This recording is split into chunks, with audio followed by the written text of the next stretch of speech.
show you about the list of scholar monks actually who produced a range of texts. So it dates dates back to early or late 18th century until very early 20th century. And we had Sayadaw like in Tadanabai, Sayadaw, who wrote extensive lists of treatises and texts, including the one on Patana, Patan Tongjetsu. That's where in Tadanabai, one of the texts that wrote by Deng Tadanabai. Another monks who wrote indeed quite a detail was Sri Ram. Jidaleda Sayadaw Sayadaw actually wrote 30 works or 30 texts, and he is very well known for his Jinaka or Zinaka Pakatani Jan, which is the life story of the Buddha. Not only that, he also wrote quite a lot of other texts such as Bhikkhu and Bhikkhuni Vibhanga Nixaya.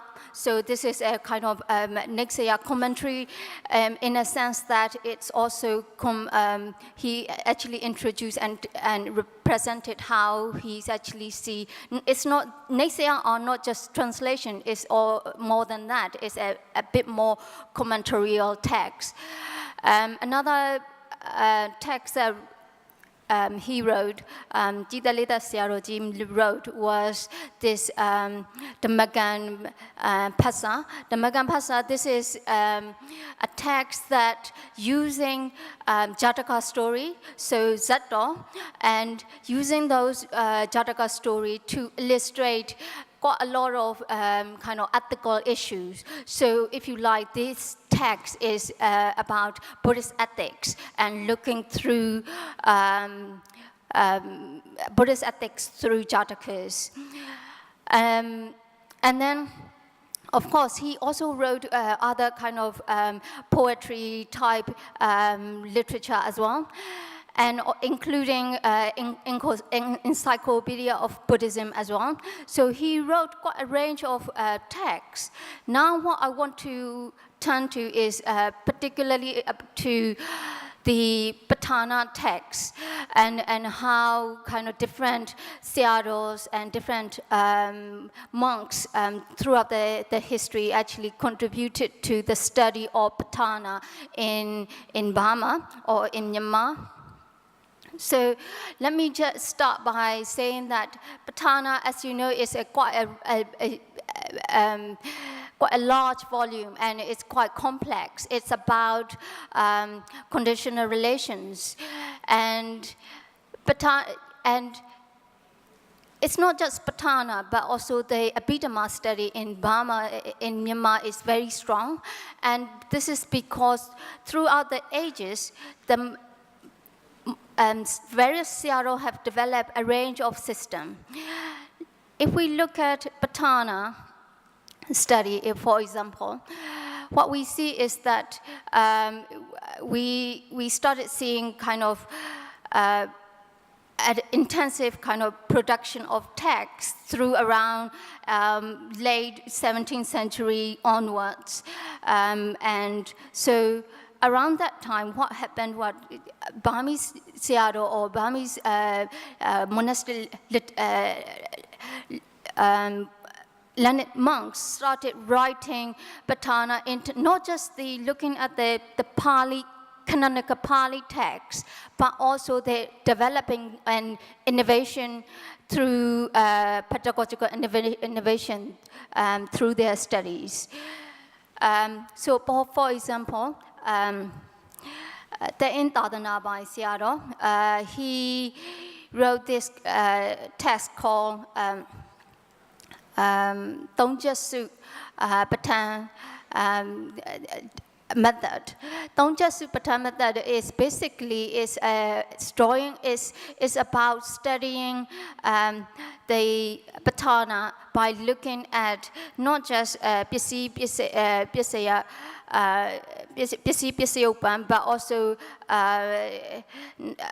the non-conditional, so the conditions that not being affected by various, or demands that not being affected by various conditions. So you had that kind of development. Another contribution that this method is very important because he seems to be, Sayadaw seems to be the first one who actually developed such methods to study Patana.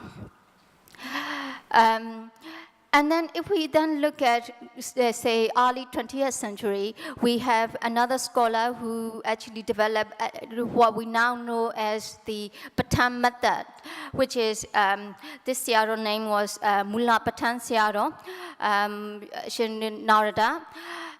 He actually developed this kind of methods, which is where you study the Abhidhamma text or Patana text through tables. So this is very much linked to the concept of how memorization is done, okay? So memorization, and by presenting the information, Abhidhamma text information in terms of tables, what you are able to do is you are able to actually combine the photographic memories as well as the textual memories. That's where the connection happens, and that's where the kind of a huge contribution from Mullah Patan Sayadaw came about.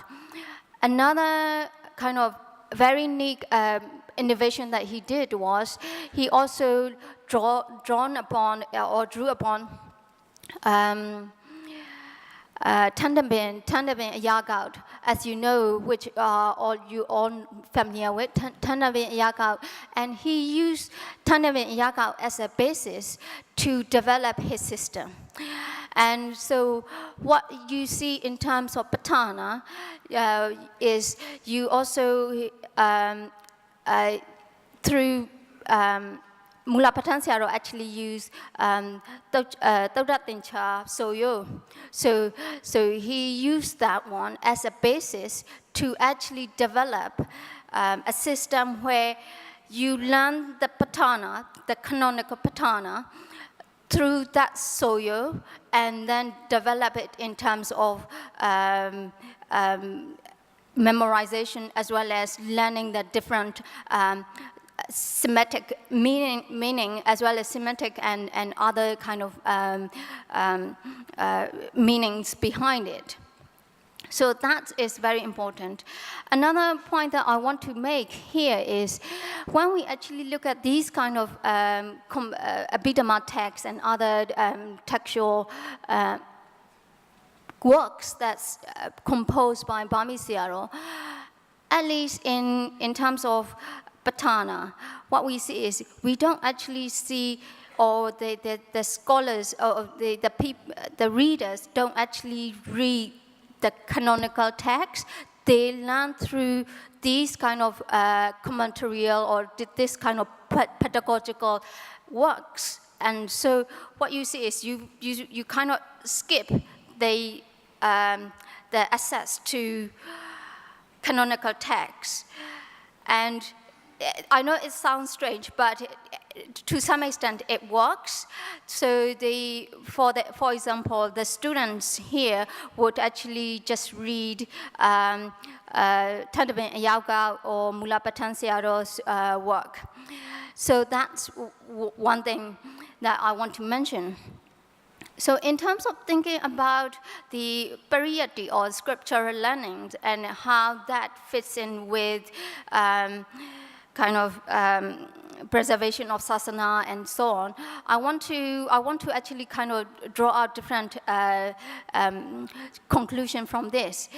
One thing that I want to say is, in terms of when we actually think about Burmese or how people in Myanmar actually think about Pariyatti Sasana and also Paripatti Sasana and Parivedha Sasana. Pariyatti Sasana actually provides a foundation, and that holds the other two aspects of Sasana together. So that's what Myanmar, people of Myanmar actually see. So for them, for us, actually, it's preservation of Pariyatti and preservation of Sasana seems to be kind of very similar, and they seem to equate the two together. So in terms of the academic study, as it were, I read somewhere about, actually from a Utelai book, that there was a debate between Tangbila Sayadaw and Shwe Ummin Sayadaw, and they both composed this Nesaya on Vinaya. And then Shwe Ummin Sayadaw actually came to realize that Tangbila Sayadaw works is quite sufficient. So he decided to, according to Utelai, destroy his version of this Vinaya, or Nesaya. And so it seems that because the logic was that he didn't want two competing texts, and which might confuse the reader, which might actually provoke further scholarly competition. So he didn't want that. That's why he destroyed, Shwe Ummin Sayadaw destroyed his work. So you have that kind of thinking and when I asked various monks, they would also say similar kind of thing. So the question then is, do we actually, how do we go about preservation of Pariyatti Sasana, or even generally speaking Buddha Sasana, and combine that with academic studies? Could there be a middle way approach? So one of the, when I talk with various monks and nuns, they seem to be very kind of anxious about, writing very critical texts or anything like that. So my question is, well, how can we go about preservation of Sasana and also academic research? So that, how can we actually manage or balance it? Perhaps it might be useful for us to think about academic study in terms of, well, if we do academic study and write academic papers, that might actually help us develop our own practice.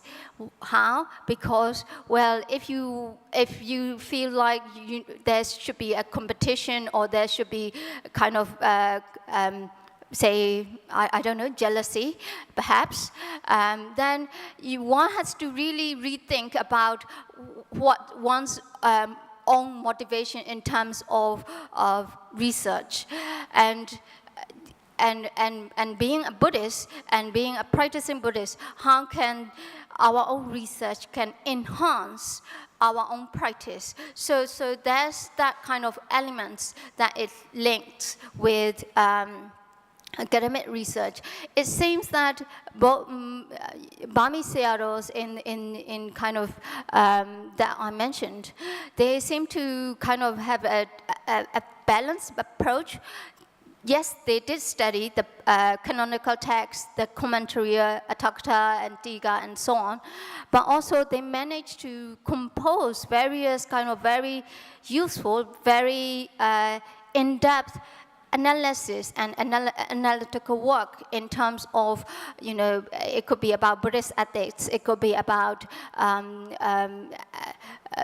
morality, and also how people might behave in different ways, and so on. So it seems that it's possible. It's just that I think nowadays, when we think about monastic education in Myanmar in modern time, perhaps it might be an idea to kind of look ahead and try to revive our kind of forgotten research culture. So thank you very much. That's what I wanted to say. Thanks. Sadhu, sadhu, sadhu. Thanks for the nice presentation. In fact, your topic is so fascinating, you know, a forgotten culture of research in 19th and 20th century Myanmar, Burmese Sayadaws and their works. I think this is a topic for a full-fledged conference. You know, we should have a conference on this topic so that we can pay real, you know, respect to these Sayadaws who kept this knowledge, this tradition continued in Myanmar and to the rest of the world. So I would request Shan State Buddhist universities that they should consider this as a topic for their next seminar or conference, whatever they do. Thank you. And if you have any question or a query, you can ask our learned scholar. But I think you will have ample opportunity that, you know, in coming years, the Shan State University, Buddhist University may have this as a topic, and you could also present papers in this. Anyway, if you have any question or queries to ask, we can have a few questions.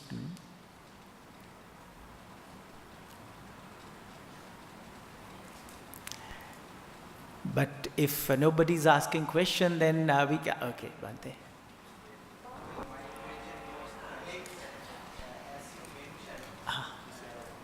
Can we have the mic, please? My question goes to Alex. Do you have a copy of Venerable Ratnamati's work, which is called Shabdartha Chinta? Yes, do you have a copy? We have a fragmentary manuscript, which is mostly the section on Samasa, and it's in verse, and it's being edited. So because of this philological work, we will come to have an edition of this very important Sanskrit work of the 10th century that influenced the whole Theravada after the 10th century, including Myanmar, with works that we thought were created in, well, actually they were created in Pali. They are based on the Kachina tradition, but the Shabdartha Chinta is a work on the Chandra tradition. That means Panini Chandra tradition. And another thing that they are editing is the Chandra Panchika. The Chandra Panchika is the Tika on the Chandra Vyakarana, also written by Ratnamati. And another thing that they have discovered, so to say, because this text has never been edited, it's only in manuscripts, fragmentary manuscripts from Nepal, is that the Moggallana Panchika, in many passages, it's a translation, a Pali translation of the Chandra Panchika, which we more or less we already knew, but now that we will have both texts, we'll see how close these traditions are and how close the Nalanda tradition and the Sri Lanka tradition are actually in lineages of texts themselves.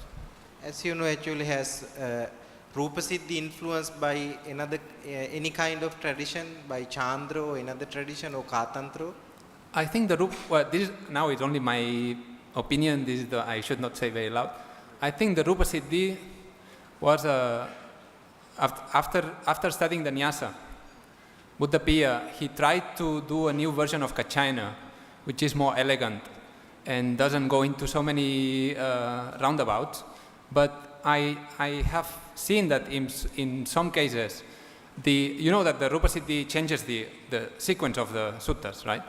So I have seen in some cases that the order of the suttas is based on the prakriya that we find in the Nyasa. So sometimes Vimala Buddhi explains one sutta and he says, you have to take this sutta, this sutta, this sutta, and then you will get the Rupasiddhi. Because Rupasiddhi is the word that Vimala Buddhi is using all the time in the Nyasa.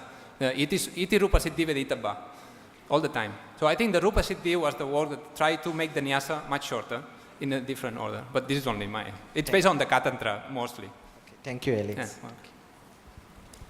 So now we conclude the third session, and you know, we have a wonderful session, very informative. We had 3 papers, starting from the first one on chanting of Abhidharma. The scholar himself, based on his experience, he brought out the advantages of the chanting, and this tradition is so vibrant in this country, in Myanmar. Then the second paper again, Dr. Elish very rightly emphasized on the grammar and its importance in understanding the Tipitaka and the concepts and the philosophy. And finally, the third and the final paper was on the missing link, this tradition on 19th and 20th century, which the Sayadaws kept the knowledge and the Dhamma.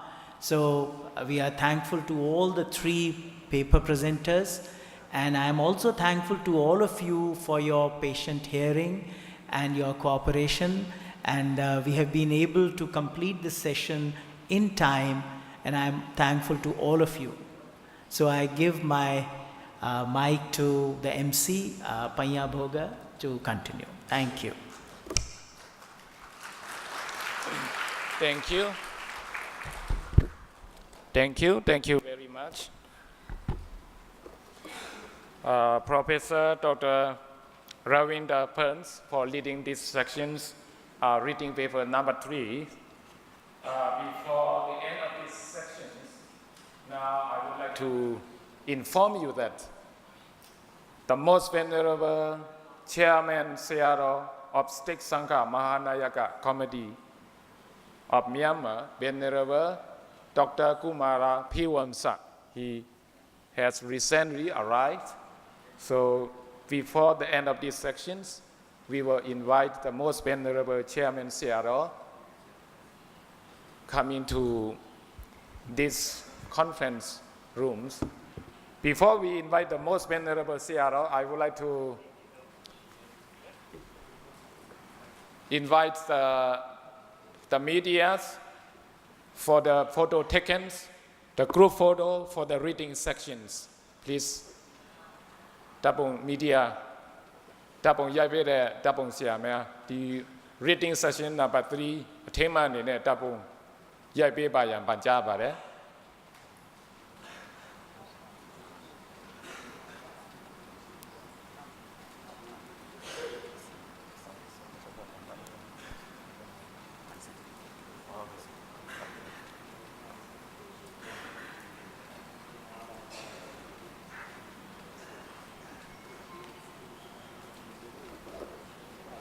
So can you stand up and for group photo will be taken. 1, 2, 3. One more. 1, 2, 3. Thank you very much. Group photo was taken. And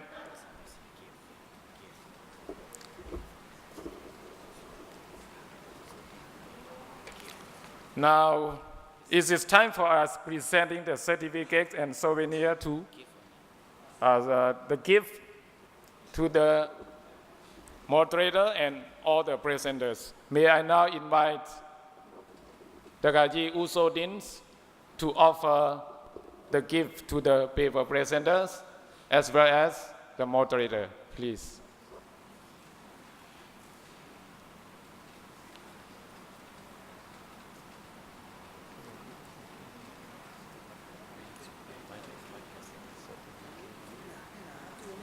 Of Ayeyarwady Foundation, may I now invite Dagaji Usodin to present the gift.